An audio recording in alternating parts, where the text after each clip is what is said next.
Keretakan hubungan Presiden Joko Widodo dengan Ketua Umum PDI Perjuangan Megawati Soekarno Putri bukan hal baru.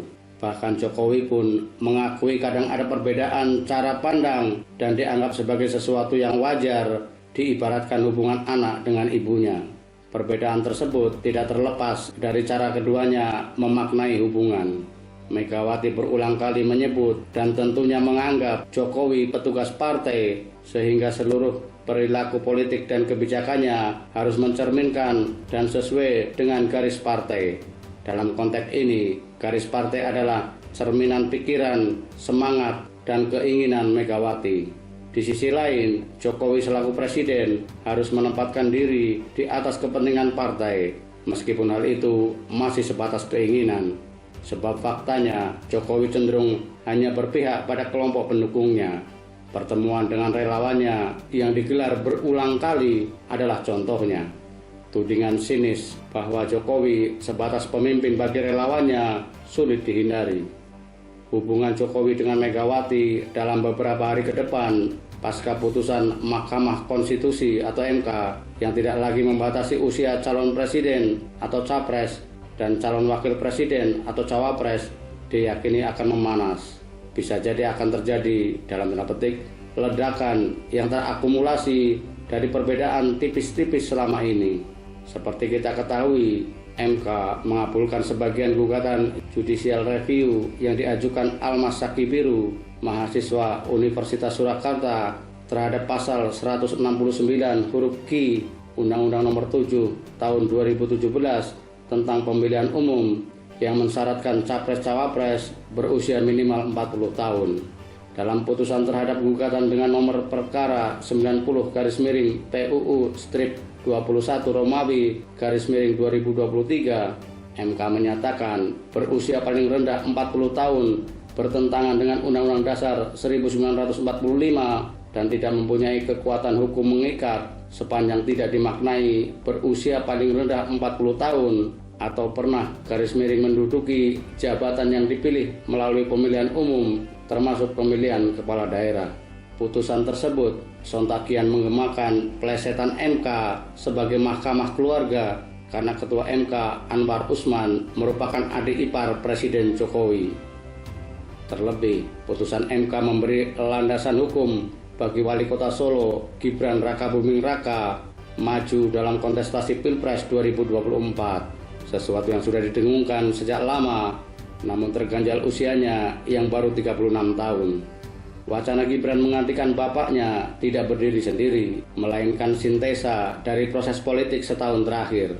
Upaya agar kekuasaan Jokowi langgeng melahirkan banyak isu dan wacana termasuk amandemen terhadap Undang-Undang Dasar 1945 untuk mengubah masa jabatan presiden menjadi 7 tahun, penambahan periodisasi, hingga diperbolehkannya mantan presiden menjadi wakil presiden. Ketika semua isu dan wacana tidak dapat direalisasikan karena mendapat tentangan keras berbagai pihak, termasuk PDI Perjuangan, mulailah dimunculkan Gibran sebagai alternatif. Bak bola salju, relawannya segera mengorkestrasi menjadi nyanyian surgawi yang melenakan. Nada sumbang terkait moral dan etika dilibas melalui hasil survei dan show of force relawan di berbagai daerah. Jangan ditanya anggaran yang dihabiskan dan dari mana sumbernya. Hanya di negeri Wakanda hal-hal tersebut boleh diungkit. Ini Indonesia, Bung. Lalu bagaimana putusan MK bisa mempengaruhi hubungan Jokowi dan Megawati? Mari simak beberapa alasannya. Pertama, posisi tawar atau bargaining position Jokowi di atas angin untuk mendikte Megawati terkait capres dan cawapres PDIP.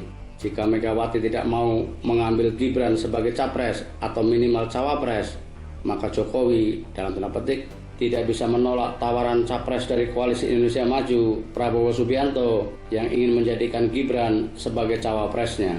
Kita paham, meski tidak bisa dipungkiri kelihayan politiknya, Megawati, pemilik hak prerogatif dalam menentukan calon yang akan diusung PDIP, juga memiliki dalam tanda petik kelemahan akut terkait penetapan calon yang akan diusung dalam kontestasi elektoral. Semua calon yang diusung berbanding lurus dengan hasil survei yang diramaikan media. Padahal Megawati mengaku bingung dengan hasil survei yang disebutnya seperti kereta gantung atau roller coaster. Kelemahan ini dimanfaatkan kader-kadernya untuk membangun pencitraan melalui lembaga survei. Bukan rahasia lagi, lembaga survei juga merangkap konsultan politik yang tugasnya antara lain membuat opini terkait elektabilitas kliennya. Itu sebabnya hampir semua hasil survei berbeda dengan real count.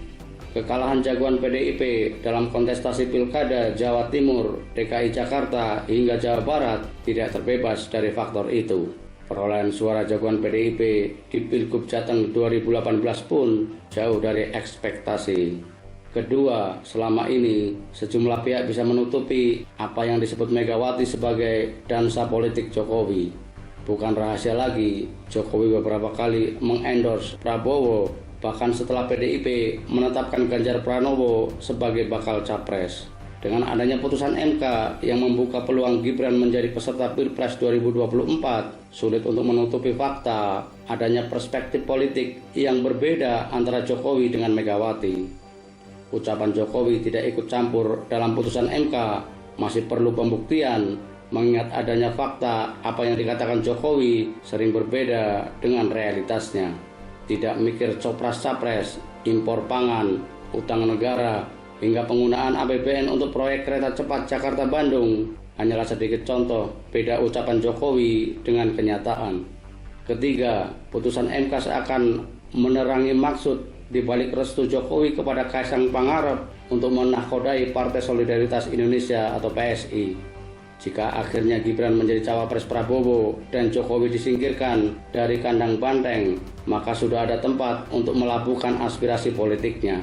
Sikap Jokowi mengingatkan kita pada langkah politik Susilo Bambang Yudhoyono atau SBY menjelang Pilpres 2004. Sekedar mengingatkan, saat itu SBY yang masih menjadi anggota kabinet Megawati ditanya apakah akan maju dalam Pilpres 2004. Bahkan Megawati menawari SBY sebagai cawapres. SBY tidak tegas menjawab, namun diam-diam koleganya mendirikan Partai Demokrat yang kemudian menjadi sekoci politik SBY setelah keluar dari kabinet dan berhasil menumbangkan Megawati dalam 2 gelaran Pilpres.